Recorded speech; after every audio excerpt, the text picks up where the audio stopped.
ദൃശ്യം 3 directed by Jithu Joseph.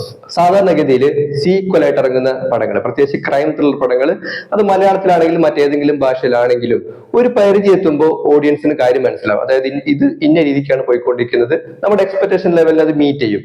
പക്ഷെ ദൃശ്യത്തിന്റെ കാര്യത്തിലുണ്ടല്ലോ അങ്ങനെ ഒരു സാധനമില്ല. നമ്മൾ എന്ത് ചിന്തിക്കുന്നോ അതിന് മേലേക്കാണ് ഈ ജിത്തു ജോസഫ് എഴുതി വെച്ചിട്ടുള്ളതും ഡയറക്റ്റ് ആയിട്ടുള്ളതും. നിങ്ങൾ നമിച്ചിരിക്കുന്നു. ഒരു പക്ക ജീനിയസ് ആണ്. ഒരു കിടിലം പടം കേട്ടോ. ആക്ച്വലി ഈ പടം വാഴ 2ന്റെ കൂടെ റിലീസ് ആവാത്തത് നന്നായി. അങ്ങനെ സംഭവിച്ചിരുന്നെങ്കിലില്ലേ തിയേറ്റർ വർക്കിൽ അത്യാവശ്യം നല്ലോണം ബുദ്ധിമുട്ടായനെ. ഒരു ഹെവി പടം, ഹെവി ഇൻ ദ സെൻസ് വലിയ മാസ് പടം എന്നല്ല, പക്ഷെ മാസ് ആക്കാനുള്ള എല്ലാ എലമെന്റും ഈ സിനിമയിലുണ്ട്. ആക്ച്വലി ദൃശ്യം 1ഉം ദൃശ്യം 2 എല്ലാം കാണുന്ന സമയത്ത് ഓഡിയൻസിന് ടെൻഷൻ ഉണ്ട്. എനിക്ക് നല്ല ടെൻഷൻ ഉണ്ടായിരുന്നു. ഒന്ന്, ജോർജ് കുട്ടിയെ പിടിക്കല്ലേ എന്നുള്ള സാധനം. പിന്നെ ഈ പോലീസുകാർ ഈ ഫാമിലി ഏത് രീതിയിലാണ് അറ്റാക്ക് ചെയ്യാൻ വേണ്ടി പോകുന്നത്, അവസാനം ജോർജ് കുട്ടി എന്തായിരിക്കും കണ്ടുപിടിച്ച് വെച്ചിട്ടുണ്ടാകുക, ഈ ഒരു ടെൻഷൻ ഭയങ്കരത്തിലുണ്ടാകും. പക്ഷെ ദൃശ്യം 3 കാണുന്ന സമയത്തുണ്ടല്ലോ, എന്നാ ഒന്ന് പിടിക്കടാ, ഒന്ന് പിടിച്ച് കാണിക്കടാ എന്നുള്ളൊരു സാധനത്ത് ആ ഒരു ആറ്റിറ്റ്യൂഡിലാണ് ഞാൻ പടം കാണാൻ വേണ്ടി ഇരുന്നത്. ഇത് ശരിക്കും ഞെട്ടിച്ചു. ഈ പടത്തിന്റെ പ്രൊമോഷൻ സമയത്ത് ക്രിയേറ്റേഴ്സ്, ഡയറക്ടറും റൈറ്ററും അവരൊക്കെ പറഞ്ഞൊരു കാര്യം എന്താ വെച്ചാല്, നിങ്ങൾ വലിയ മാസം ഒന്നും പ്രവേശിച്ച് തിയേറ്ററിൽ പോകണ്ട. അവിടെ ഒരു ഫാമിലി, അതായത് ദൃശ്യം 1ല് ജോർജ് കുട്ടിയുടെ ഫാമിലിയിൽ ഒരു വലിയ ഇൻസിഡന്റ് നടന്നു. പിന്നെ അതിൽ ഒരു റിക്കവർ ആയി വരുന്ന ഒരു പ്രോസസ് ഉണ്ട്, മനസ്സിലായില്ല? അതിൽ കുറെ ഈ സൈക്കോളജിക്കൽ ആയിട്ടുള്ള കാര്യങ്ങളുണ്ട്, അവർക്ക് കിട്ടേണ്ട കൗൺസിലിങ്ങും കുറെ അങ്ങനെ കുറെ കാര്യങ്ങളൊക്കെ ഉണ്ട്. സോ അതൊക്കെ ആയിരിക്കും ഈ ദൃശ്യം 3ല് കാണാൻ വേണ്ടി പോകുന്നത് എന്ന് പറഞ്ഞപ്പോൾ ഞാൻ വിചാരിച്ചു ഇതൊരു ഫാമിലി സെന്റിമെന്റൽ ഇമോഷണൽ ഡ്രാമ പോലെയൊക്കെ ആയിരിക്കും എന്നൊക്കെ വിചാരിച്ചിട്ടാണ് ഞാൻ പോകുന്നത്. പക്ഷേ ഇല്ലേ, ഡ്രാമ ഉണ്ട്, ഈ പറയുന്ന കൗൺസിലിംഗ് പരിപാടിയൊക്കെ ഉണ്ട്. പക്ഷെ ഇന്റർവെൽ ആകുമ്പോൾ ഈ ജിത്തു ജോസഫ് ഒരു ചെങ്ങായി അങ്ങോട്ടേക്ക് ഇറക്കി വിടും.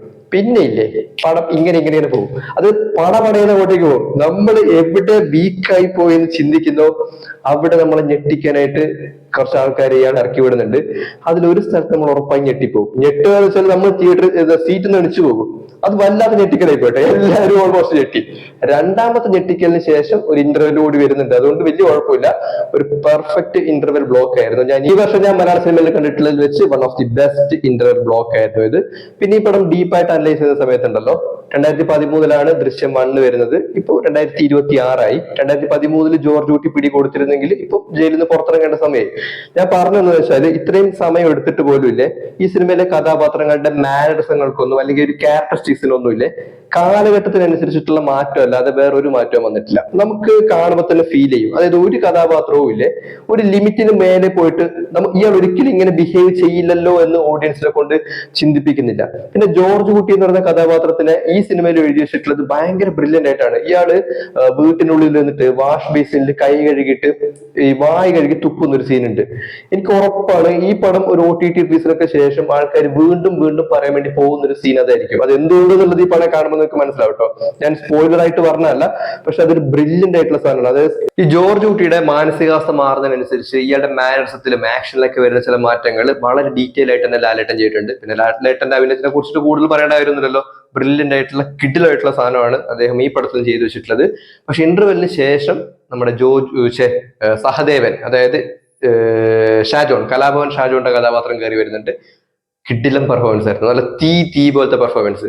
അതായത് ജോർജ് കുട്ടിയുടെ ഒരു മാസം എന്ന് പറയാൻ വേണ്ടി പറ്റില്ല, പക്ഷെ ഒരു എലവേഷൻ സാധനമുണ്ട്. പക്ഷെ ആ എലവേഷൻ നമുക്ക് ആ രീതിയിൽ ഹൈ ഫീൽ കിട്ടാനുള്ള ഒരു കാരണം സഹദേവന്റെ വരവ് തന്നെയായിരുന്നു. സഹദേവൻ നമ്മൾ ഒരിക്കലും പ്രതീക്ഷിക്കാത്ത രീതിയിലാണ് വന്നിട്ടുള്ളത്. ഞാൻ ഒരിക്കലും പ്രതീക്ഷിച്ചില്ല സഹദേവനെ.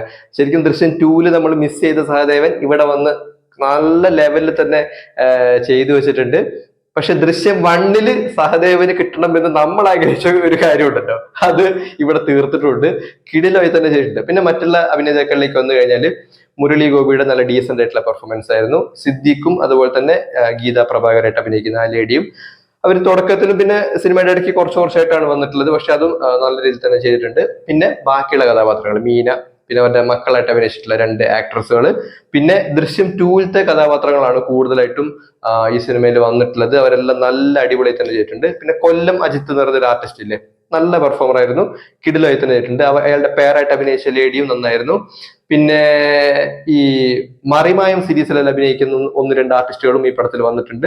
അവരെയൊക്കെ നല്ല രീതിയിൽ ജിത്തു ജോസഫിന്റെ ചില സിനിമകളിലെല്ലാം ഈ ടെലിവിഷൻ സീരീസിലെല്ലാം അഭിനയിക്കുന്ന ആൾക്കാരെ നല്ല രീതിയിൽ അദ്ദേഹം യൂട്ടിലൈസ് ചെയ്തിട്ടുണ്ട്. അതെല്ലാം അടിപൊളിയാണ്. ഈ പടത്തിൽ അങ്ങനെയൊക്കെ തന്നെയാണ്. പിന്നെ വീണ്ടും പറയുന്നത് ഈ പടത്തിലെ സ്ക്രിപ്റ്റിനെ കുറിച്ച് തന്നെയാണ്. നല്ല വെൽ റിട്ടൺ ആയിട്ടുള്ള സ്ക്രിപ്റ്റ്, നമുക്ക് ഒരിക്കലും പിടിതരാത്ത ലെവലിൽ തന്നെ ചെയ്തു വെച്ചിട്ടുണ്ട്. ഞെട്ടിക്കേണ്ട സ്ഥലത്തൊക്കെ നല്ല രീതിയിൽ ഞെട്ടിച്ചിട്ടുണ്ട്. നമുക്ക് അതായത് അതായത് ലാലേട്ടന്റെ ആരാധകർക്ക് മാത്രമല്ല ബാക്കിയുള്ള നോർമൽ ഓഡിയൻസിനും ഫാമിലി ഓഡിയൻസിനും ഒരു ഹൈ കിട്ടുന്ന രീതിയിൽ തന്നെ പടം ചെയ്തു വെച്ചിട്ടുണ്ട്. പടത്തിലെ എല്ലാ കഥാപാത്രങ്ങളുടെ മാനറിസവും, അതായത് കാലഘട്ടം ഡിമാൻഡ് ചെയ്യുന്ന ഒരു മാറ്റം മാത്രമേ സിനിമയിൽ നമുക്ക് കാണാൻ വേണ്ടി പറ്റൂ. അല്ലാതെ നമുക്ക് അയ്യേ ഇങ്ങനെയൊക്കെ ആകുമോ എന്ന് ചിന്തിപ്പിക്കുന്ന രീതിയിലൊന്നും ഒന്നും ചെയ്തിട്ടില്ല. വളരെ നീറ്റ് ആയിട്ടുള്ള പെർഫോമൻസും കാര്യങ്ങളൊക്കെ ആയിരുന്നു.